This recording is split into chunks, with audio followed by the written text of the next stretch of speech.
আসসালামু আলাইকুম এভরিওয়ান, বড়লোক স্বামী গল্পের 13 নম্বর পার্ট নিয়ে চলে আসলাম। তো বেশি কথা না কইয়া চলুন গল্প শুরু করা যাক। স্যারের একেবারে মুখ বন্ধ হয়ে যায়। প্রেম তিশাকে কথা বলার সুযোগ না দিয়ে তার হাতের কঞ্চি শক্ত করে চেপে ধরল।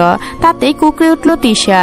চোখটা দিয়ে জল বের হতেই স্যার ভরা কণ্ঠে বলল, মেয়েটাকে কোথায় নিয়ে যাচ্ছ? প্রেম গম্ভীর কণ্ঠেও বিরক্ত নিয়ে বলল, নিষিদ্ধ পল্লীতে। যাবেন নাকি সঙ্গে? আপনার তো বেশির অভিজ্ঞতা আছে। স্যারের আর কিছু বলার মতো অবস্থা রইল না। প্রেম জোর করে তিশাকে টেনে ক্লাস থেকে বাহিরে বের করে পরিচিত সেই ফাঁকা রুমটাই এনে ফেলল। দরজাটা সিটকির ভিতর থেকেই লাগাতেই তিশা বলল, আমি আবার কি ভুল করলাম প্রেম ভাইয়া? সকালে সালাম দেওনি, আপনি তো আমার সামনেই পড়েননি। ভার্সিটির আসার পর কিংবা আপনাকে আমি দেখতেও পাইনি। তো কি হয়েছে? পাওনি বলে খুঁজে গিয়ে সালাম দিয়ে আসবে না? আর তোমার সঙ্গে তো কালকেই বাড়ির গেটের সামনে দেখা হয়েছিল। দেখতে পাওনি মানে কি? ওটা তো বাসা, সেটা আমি জানি, আমাকে জানাতে হবে না। এমনিও তো আর না, বাসায় তোমার হাতার লাগে আর এখানে সিনিয়র। প্রেম তিশাকে বুকে কোনো মতে ঝুলানো ওড়নাটাকে কয়েক মুহূর্তের জন্য তাকায়। মুহূর্তে কপালের পার্শ্ববর্তী শিরাগুলো ফুলে ফুলে ওঠে। সে তিশাকে চোরা গলায় বলল, ওড়নাটা দাও দেখি আমার হাতে। তিশা এবার সত্যি রাগ উঠে, কিন্তু ডিপার্টমেন্টের সিনিয়রদের সঙ্গে লাগতে গেলে পুরো ভার্সিটির জীবনটা তার বরবাদ বানিয়ে ছেড়ে দিবে।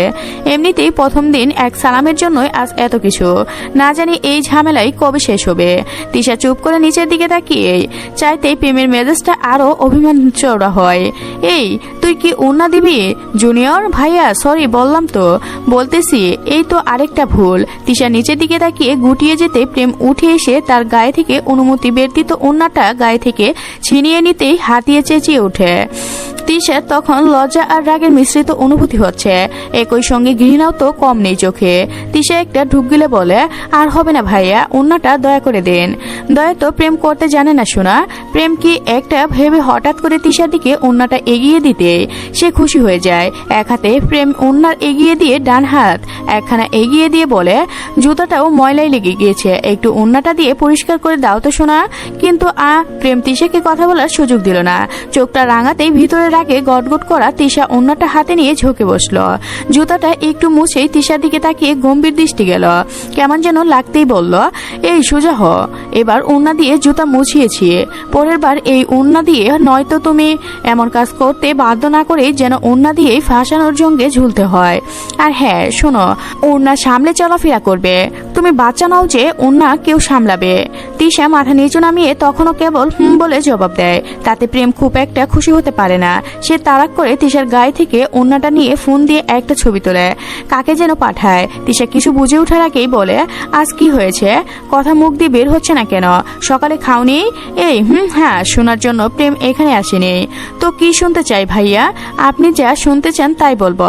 আর আমার ওড়না মানে মন চাচ্ছে সামলাবে, এখানে কারো যায় আসে না। তো তার কথা। প্রেম তিশার দিকে তাকায়, প্যান্টের পকেট থেকে লাইটার বের করে এগিয়ে দেয় তিশার দিকে। প্রেম সর চোখে তিশার দিকে তাকিয়ে সিগারেটটা ঠোঁটের চেপে ধরার আগেই ডাক ছুড়ল, শোনা সিগারেটটা ধরিয়ে দাও। তিশা মুখটা কালো করে হয়ে গেল, মনে মনে হয়তো বলছে, আরে প্রেম, আমি তোমার পাছায় আগুন ধরিয়ে দিব, খালি আমায় সময় দাও। কি হলো তিশার বাচ্চা, কথা কান দিয়ে যায় না? যাওয়ার অনেক রাস্তার নাম প্রেমের জানা আছে, ট্রাই করে দেখবো নাকি? তিশা একটা দীর্ঘশ্বাস ফেলে প্রেমের হাত থেকে লাইটার নিয়ে দ্রুত বজায় রেখে সিগারেটটা ধরানোর চেষ্টা করে।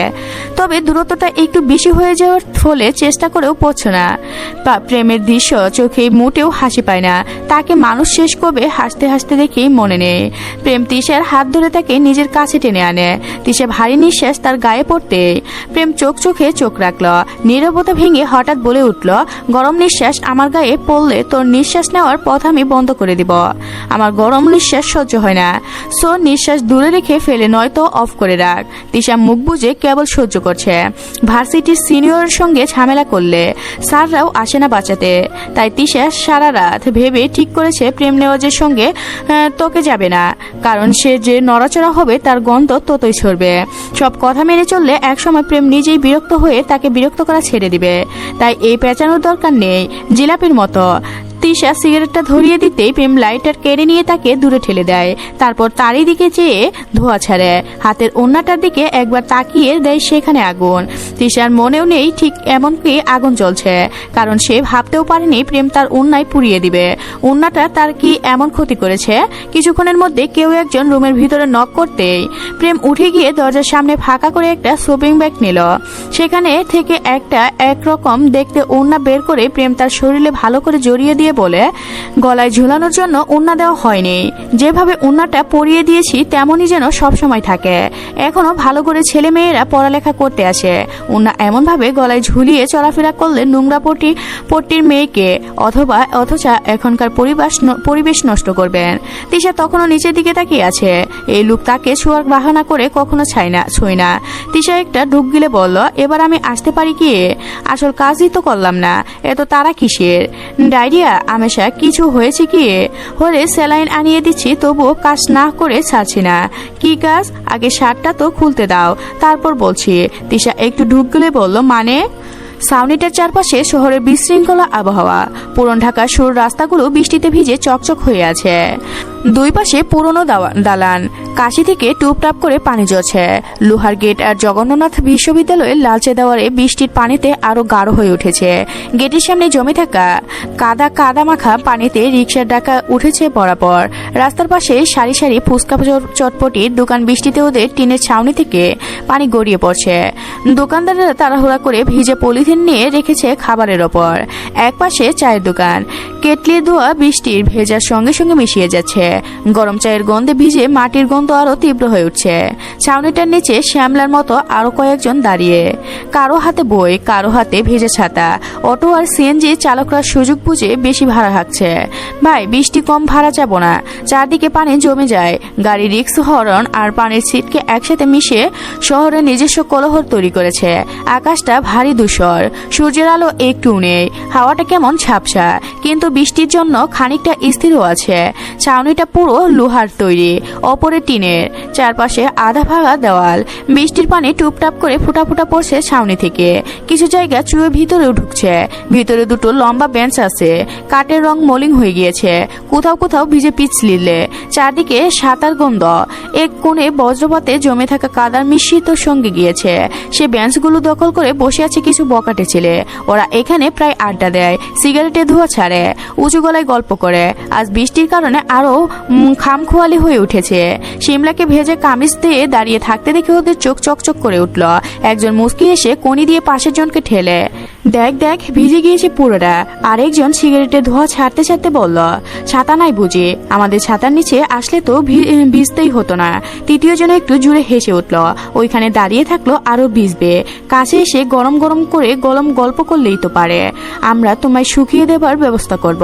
ওদের দৃষ্টি শিমলার গায়ে এসে বিচ্ছে বারবার। কেউ খোলা চোখে তাকাচ্ছে, কেউ ঠোঁট বাকি হাসছে। শিমলা অস্থিরতার একপাশে সরে দাঁড়ালো, কিন্তু ছাউনির নিচে জায়গা কম। ওরা ইচ্ছে করে আরো কাছে সরে আসছে। বৃষ্টি তখনও ঝমঝম করে নামছে। রাস্তাটা কাদা বাড়িতে ভরে গিয়েছে। ছাউনির নিচে দাঁড়িয়ে শিমলা যখন ছেলেগুলোর কথায় অস্থির চেপে রাখার চেষ্টা করছে, ঠিক তখনই পাশ দিয়ে এক ঝটকায় একটা বাইক এসে ধীরে হলো। কালো হেলমেট পরে বৃষ্টির মধ্যে দিয়ে তাকিয়ে নীল চারপাশ।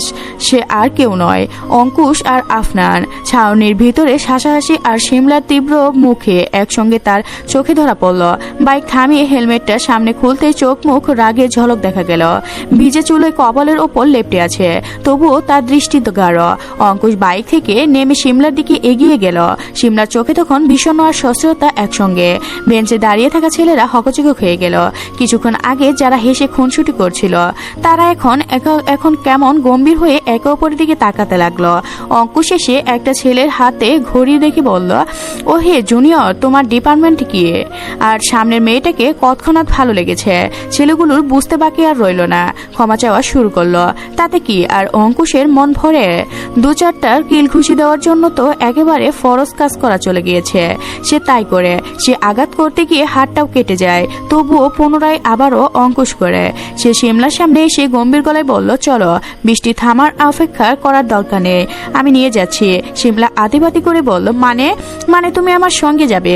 আমি বাড়িতে পৌঁছে দিয়ে আসবো। শিমলা চোখের চশমাটা ঠিক করে অঙ্কুশের বাইকে বসলো।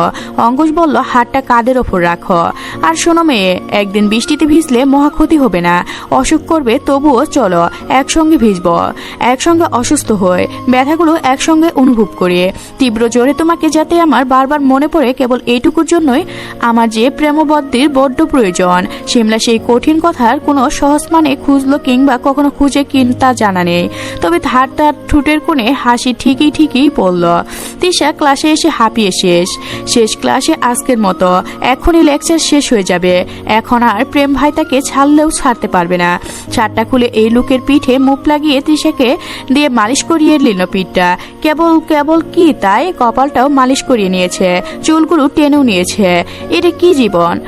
ছুটির পর আজ তিশা একাই বের হলো আজকে। শিমলা একটা ক্লাস শেষ করে বাড়ি চলে গিয়েছিল, মনে হয় কিছু একটা হয়েছে। তিশা গেটের কাছে আসতে দেখলো প্রত্যুষের গাড়ি একটা নেভি ব্লু ব্লেজার। সে রোদ চশমা লাগিয়ে এক হাতে পকেটে গুজে গাড়ির সামনে দাঁড়িয়ে ফোন চালাচ্ছে। তিশা কাছে এগিয়ে আসতেই বলল, আরে আপনি? এই পথে কাজে এসেছিলাম, ভাবছিলাম বাসায় তো যাবই, লাঞ্চের সময়, যাওয়ার সময় তোমাকে সঙ্গে করে নিয়ে যাই। তিশার ভিতরে সব ক্লান্তি আর কষ্ট এক মুহূর্তে দূর হয়ে গেল। সে গাড়িতে উঠে বসতে যাবে, তার আগে প্রত্যুষ বলল, এই ওয়েট বলে সে গাড়ির দরজা খুলে দিল। তিশার তো এবার লজ্জায় মরে যাওয়ার মতোই দশা হয়েছে। কি যে সে করবে! এই প্রত্যুষ তাকে ভালোবেসে ফেলেছে, তাই না? তিশা জানতো তাকে ভালো না বেসে থাকা একেবারে অসম্ভব বিষয়। সে